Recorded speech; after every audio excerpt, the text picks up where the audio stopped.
ऊंट की सवारी जितनी अमेजिंग है, ऊंट भी उतना ही अमेजिंग एनिमल है। चाहे आप इनके लुक्स की बात करें या फिर इनके फीचर्स के बारे में, सब कुछ अमेजिंग है, यहाँ तक कि इनकी मौत भी। दरअसल ऊंट को लेकर कई सारी अफवाहें फैली हुई है, जिनके बारे में लोगों को खास जानकारी नहीं है। हम आज के इस वीडियो में ऊंट से रिलेटेड कई सारी इंपॉर्टेंट जानकारियाँ आपके साथ शेयर करेंगे, जिन्हें जानने के बाद आप भी सोच में पड़ जाएंगे कि क्या वाकई में ऐसा होता है।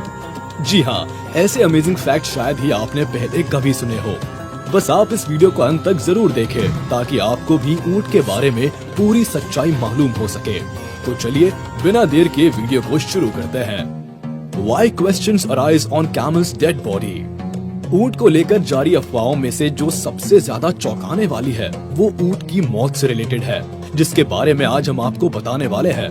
मेरा यकीन है कि इस सच्चाई को जानकर आपके भी होश उड़ जाएंगे। दरअसल ऐसा कहा जाता है कि ऊंट के मरने के बाद उसके शरीर को हाथ नहीं लगाना चाहिए, क्योंकि इसकी डेड बॉडी में भयानक विस्फोट भी हो सकता है।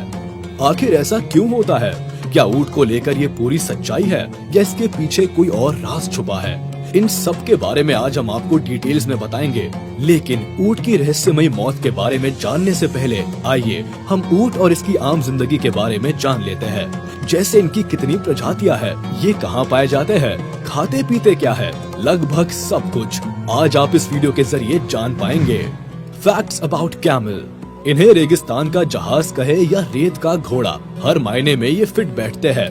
ऊंट इस धरती पर पाए जाने वाले प्राचीन जानवरों में से एक है, जो कि लगभग 40 मिलियन ईयर से इस धरती पर मौजूद है। आमतौर पर ऊंट को नई दुनिया और पुरानी दुनिया की प्रजातियों के आधार पर बांटा गया है। एक बैक्ट्रियन और दूसरे ड्रोमेडरी के नाम से जाने जाते हैं। North Africa, Asia, middle east और चाइना में ऊंटों की कई प्रजातियां पाई जाती है। बताया जाता है कि दुनिया में करीब 14 मिलियन से भी अधिक ऊंट है, जिसमें से ज्यादातर मिडिल ईस्ट, एशिया और ऑस्ट्रेलिया में पाए जाते हैं। वर्ल्ड में पाए जाने वाले ऊंटों में लगभग 94% ऊंट एक कुबड़ वाले यानी ड्रोमेडरी ऊंट होते हैं। वही लगभग 6% के आसपास बैक्ट्रियन ऊंट है। अगर ऊंटों की साइज की बात की जाए तो ऊंटों की सभी प्रजातियों में ड्रोमेडरी ऊंट आकार में सबसे बड़े होते हैं, जिनकी कंधे तक की साइज लगभग 6.5 फीट तक होती है। वही इनकी लंबाई लगभग 11.2 फीट तक होती है और वजन में 600 से 1000 किलो तक होते हैं। लेकिन कई बार तो इससे ज्यादा वजन के ऊंट भी देखे गए हैं। पहले के समय में ऊंट को युद्ध में भी शामिल किया जाता था, लेकिन समय के साथ साथ इनका यूज भी बदलता रहा, जिसके बाद व्यापारी सामान ढोने के लिए इनका इस्तेमाल करने लगे। इन्हें पालतू जानवरों की तरह रखा जाने लगा। खासकर अरेबियन कंट्रीज में तो आज भी ये काफी पॉपुलर है। इंडिया में भी ऊंटों का बेहद इस्तेमाल होता है, जिसमें राजस्थान, गुजरात और हरियाणा जैसे राज्यों का नाम शामिल है, जहां ऊंट को ट्रांसपोर्ट के लिए यूज किया जाता है। यहाँ के व्यापारी माल ढोने या एक जगह से दूसरी जगह पर जाने के लिए भी इनका यूज करते हैं। और आजकल तो ये टूरिज्म का भी हिस्सा बन गए हैं। दरअसल ये अपने खास फीचर्स की वजह से ही रेगिस्तान और भयानक गर्मी वाले इलाकों में सरवाइव कर पाते हैं, जो कि हर किसी के बस की बात नहीं। खैर, ऊंट के बारे में तो हम और भी बातें करेंगे, लेकिन उससे पहले जान लेते हैं कि ऊंट की कुबड़ को लेकर क्या अफवाहें और सच्चाई है। वाटर और फैट। ऊंट को लेकर होने वाली बातों में उसकी कुबड़ को लेकर काफी कंफ्यूजन देखा जाता है, जिसमें आमतौर पर ये कहा जाता है कि ऊंट की कुबड़ में पानी जमा होता है। ये बात पूरी तरह से गलत है। सच्चाई ये है कि ऊंट की कुबड़ में पानी नहीं बल्कि फैट होता है, जिसे प्यास लगने पर ऊंट पानी के रूप में यूज करते हैं।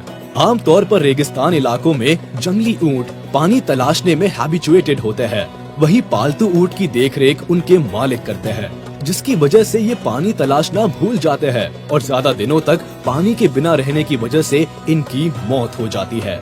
और यही फैट बाद में डिकम्पोज होकर ब्लास्ट हो जाता है। ये ब्लास्ट कैसे और क्यों होता है, इसे आज हम आपको इस वीडियो के जरिए बताने की कोशिश करेंगे। एक्चुअली ऊंट रेगिस्तानी इलाकों में पाए जाते हैं, जहाँ पानी की भारी कमी रहती है। यही वजह है कि एक ऊंट एक बार में करीब 135 लीटर तक पानी पी सकते हैं, ताकि जब पानी की कमी हो तो भी ये सरवाइव कर सके। ऐसे इलाकों में 200 से 300 किलो वजन का सामान अपनी पीठ पर लाद कर ये मीलों का सफर तय कर सकते हैं। इस दौरान कई बार इन्हें रास्ते में इन्हें खाना पानी भी नहीं मिलता, लेकिन कुदरत ने इन्हें इस तरह से बनाया है कि ये सप्ताह भर बिना खाए पिए सरवाइव कर सकते हैं। अब आपके मन में ये सवाल उठना लाजमी है कि ऐसा कैसे हो सकता है। दरअसल ऊंट के शरीर पर पाए जाने वाली कुबड़ में जो फैट इकट्ठा होता है, उससे वो समय समय पर पानी की कमी को दूर करते रहते हैं। माना जाता है कि इनकी कुबड़ में मौजूद फैट में से लगभग 10 ग्राम फैट से इन्हें 1 ग्राम तक पानी मिल जाता है। इस तरह से ये अपने शरीर में पानी की कमी को दूर करते हैं। यानी जिस जगह पर आम जानवरों की कुछ ही घंटों में हालत खराब हो जाती है, वहाँ ऊंट मजे से अपनी जिंदगी काट लेता है। इसीलिए तो इसे रेगिस्तान का जहाज कहा जाता है। Beware of dead camels. रेगिस्तान में अक्सर पानी की कमी या बीमारी की वजह से ऊंट की मौत हो जाती है, जिसके बाद उस तपते रेगिस्तान में उनका शरीर डिकम्पोज होना शुरू कर देता है। लेकिन चौंकाने वाली बात यह है कि ऊंट की मौत के बाद भी इनके शरीर के माइक्रोब्स नहीं मरते और इसलिए ये मेटाबोलाइज भी नहीं हो पाता, जिसकी वजह से ये carbon dioxide, methane, organic acids, ammonia और टॉक्सिक गैसेस में बदलता रहता है। रेगिस्तान के टेम्परेचर के बारे में तो सभी को पता है, जहाँ झुलसाने वाली गर्मी से इंसान और जानवर तो क्या, पौधों की भी हवा निकल जाती है। ऐसे टेम्परेचर में ऊंट का मरा हुआ शरीर लंबे समय तक डिकम्पोज होता रहता है, जिसमें बैक्टीरिया और वायरसेस लगातार बढ़ते रहते हैं। ऊंट की स्किन काफी मोटी होती है, जिसकी वजह से उसकी बॉडी के भीतर ये गैसेस एक बलून की तरह एक्सपैंड होने लगती है और जैसे जैसे दिन गुजरते हैं, बॉडी के अंदर गैस का प्रेशर बढ़ता रहता है और ये कभी भी फट जाता है। यकीन मानिए, ये विस्फोट इतना दमदार होता है कि आप इसमें बुरी तरह से घायल भी हो सकते हैं। इस हालात में अगर कोई व्यक्ति ऊंट के आसपास मौजूद रहता है तो वो इस विस्फोट से अफेक्ट हो सकता है, क्योंकि विस्फोट के कारण कैमल की डेड बॉडी से निकलने वाला सारा प्लाज्मा और पॉइजनस गैसेस इंसानों के लिए हानिकारक हो सकती है। यानी आप इससे बीमार भी हो सकते हैं। यही वजह है कि ऊंट की डेड बॉडी को छूने से मना किया जाता है। अगर आप भी ऐसी वियर्ड सिचुएशन में नहीं पड़ना चाहते तो इनकी डेड बॉडी से दूर ही रहना। यहाँ गौर करने वाली एक और बात है कि कई बार कुछ लोग रेगिस्तान में फंस जाते हैं और भोजन पानी के अभाव में मरे हुए जानवरों को अपना सहारा बनाना चाहते हैं। मरे हुए ऊंट के फैट को पानी समझकर पीने की कोशिश भी करते हैं, मगर दोस्तों ऐसा कभी नहीं करना चाहिए और ऊंट की डेड बॉडी से तो बिल्कुल दूर रहना चाहिए, क्योंकि मरने के बाद उसके फैट में काफी मात्रा में बैक्टीरिया और वायरसेस होते हैं, जो किसी इंसान को बहुत बीमार बनाने के लिए काफी है। कई मामलों में तो ये जहरीला भी साबित होता है, जिससे किसी की जान भी जा सकती है। तो इससे बचने का एक ही उपाय है, जब भी आप इसे देखो अपना रास्ता बदल लेना, वरना लेने के देने पड़ सकते हैं। How is camel beneficial for humans? खैर ये तो ऊंट के मरने के बाद की बातें हैं, लेकिन रियल में ऊंट से दुनिया के कई देशों को काफी फायदा होता है। रेगिस्तानी इलाकों में इन्हें सबसे इम्पोर्टेंट रिसोर्स के रूप में देखा जाता है, चाहे वो ट्रांसपोर्ट की बात हो या इनके दूध, मांस, चमड़ी और मल मूत्र की। कई मामलों में इनकी बेहद डिमांड है। ऊंट को काफी स्ट्रॉन्ग जानवर माना जाता है, वही ये दुनिया के बड़े आकार के जानवरों की लिस्ट में भी शामिल है। इतना ही नहीं, कई देशों में ऊंट की काफी कल्चरल इम्पोर्टेंस भी है। जैसे यूएई में हर साल अल दफरा कैमल फेस्टिवल मनाया जाता है, जो कि यहाँ का एक बहुत पॉपुलर कंपटीशन है।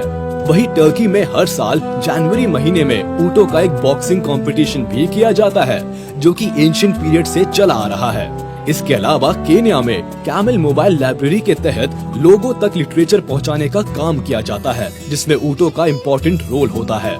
यहाँ ऊंटों के जरिए उन एरियाज में बुक्स पहुँचाने का काम किया जाता है जहाँ लाइब्रेरीज की फैसिलिटीज नहीं होती है।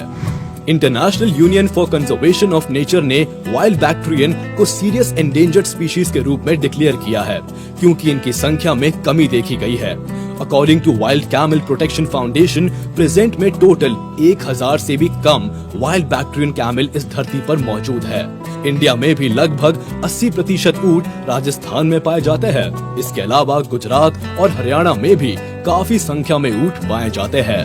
तो ये थी ऊंट से जुड़ी कुछ रोचक जानकारियाँ, जिसके जरिए हमने ऊंट के बारे में काफी कुछ जाना और ये भी समझा कि क्या होता है जब एक ऊंट की मौत हो जाती है, कैसे एक मरा हुआ ऊंट विस्फोटक बन जाता है।